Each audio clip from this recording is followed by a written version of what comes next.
রাধে রাধে বন্ধুরা, আজ হচ্ছে সফলা একাদশী। আমরা আমেরিকাতে একাদশী পালন করছি 15ই ডিসেম্বর। আবার অনেক জায়গায় কিন্তু একাদশী পড়েছে 16ই ডিসেম্বর। একাদশীতে আজ কি ভগবানকে ভোগ নিবেদন করব সেটাই আপনাদের সঙ্গে শেয়ার করব।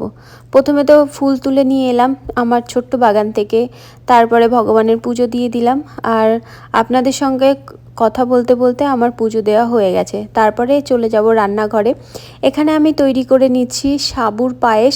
তো আমি কিন্তু সাবুর পায়েসটা গুড় দিয়েই তৈরি করব, ওই জন্যে গুড়টা আগে থেকে একটুখানি জলের সঙ্গে জাল দিয়ে নিয়েছিলাম, তারপরে দুধের সঙ্গে মিশিয়ে দিয়েছি। সরাসরি গুড় দিলে না অনেক সময় দুধ কেটে যায়। তারপরে আমার বন্ধুরা ভিডিওতে কমেন্ট করেছিলেন যে আগে থেকে এই রকমভাবে জলের সঙ্গে জাল দিয়ে তারপরে দুধের মধ্যে দিতে, তাহলে আর দুধ কাটবে না।